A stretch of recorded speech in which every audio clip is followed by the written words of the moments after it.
Time to check in on the latest buzz in the entertainment world. Liz and Mike from 105.1 The Buzz joining us live. Good morning.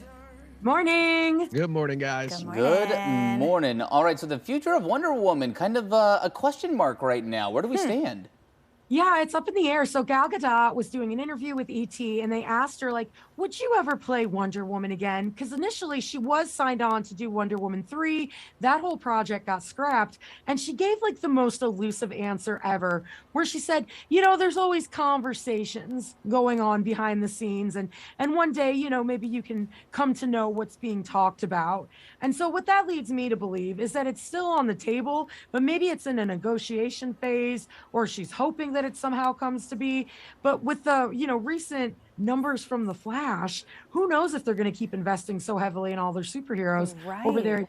Yeah, Did The Flash not do well? So we talked about this on Monday morning with Emma, and just the Flash opening weekend at the box office fell a little flat. Warner Brothers didn't do a whole lot of press for this movie because there were, you know, other issues there with Ezra Miller. I was wondering, like, what's the Ezra Miller factor with The Flash? Right, that has made everything, you know, all the stuff that's going on in their personal life has kind of just made it a murky rollout for that movie. But there's also kind of this question of, like, it's a pretty saturated superhero market.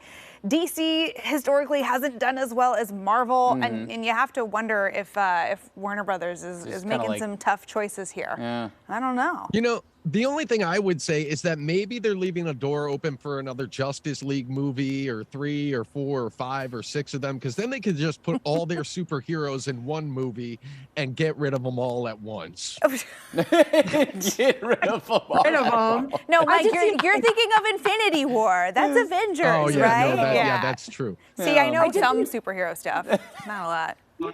I did see a thing the other day, though, where it was talking about we can't expect every movie that goes to the box office to just like perform and make millions upon millions and hundreds of millions of dollars, because like that's exhausting. It's like every week there's a big name coming out. Like there was a Pixar movie that came out last weekend. I had no idea. We had The Little Mermaid. Like we've had so many movies in a row where it's like, unless you're like really interested in it, you have to go every single week to keep up with all these huge blockbuster movies they're doing. Yeah, I do feel like, and I mean, I could be wrong. This is a total hunch, I guess. I feel like when you have these conversations about movies, that people are definitely leaning towards burnout on the superhero movies. Where That's how I feel too. I'm sure there are some Marvel and DC fans that would very much beg to differ. I'm not a huge. I mean, and super like, for fan. example, I do still want to see Guardians of the Galaxy 3, but that's because like that's. I still haven't finished Guardians of the Galaxy But 2. I think those movies by themselves are, I think, really, really good. But I'm not dying to see another superhero movie necessarily. Yeah. So I don't know. I can see how there's burnout there. I've hit a little action fatigue. We need to bring back the romantic comedy. That's where it's going to come back. We need another Julia Roberts just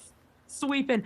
Name the last romantic comedy you watched. Well, I feel like it's hit a lull. The last one that I watched that I loved was Bros. That was Billy Eichner's film, and it was great. And it was another one that didn't do very well at the box office, which is a bummer because I thought it was really good. Crazy Stupid Love. That's the most recent rom-com I watched with Steve Carell and Ryan Gosling. You know, I have to wonder. That's like 10 years old, Travis. No. I watched it recently. I hadn't seen it before. I watched it recently. You know, we're both trying to keep up. I mean, come on. But that's the thing. There's so many movies, and then there's a million different streaming services now, and there's so much entertainment just being pumped into your home 24/7. It's not like, you know, 20, 30 years ago where like when a movie came out of the box office, everyone went to see it because that was the only place you could see the movie.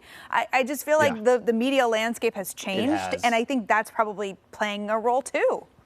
Well, yeah, and a lot of these movies are going straight to streaming about 2 weeks after being in the theater. Like Super Mario Brothers is already on streaming platforms, and it's only, you know, came now out, you what, can a stream month it and a half every ago? day, Travis. I do want to watch it, and so I can have an opinion. That's all I need.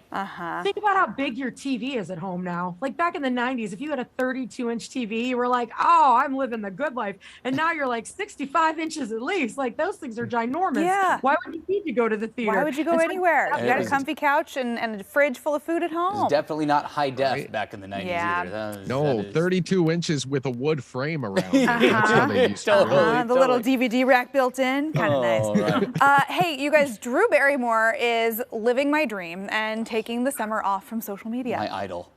That's my dream as well. So she made an announcement in a post that she's going to go and have a summer full of adventures, and she'll be back afterwards to start posting again. She's got a whole PR team, which I'm sure something like bad happens or negative, like they'll help take care of that aspect of it.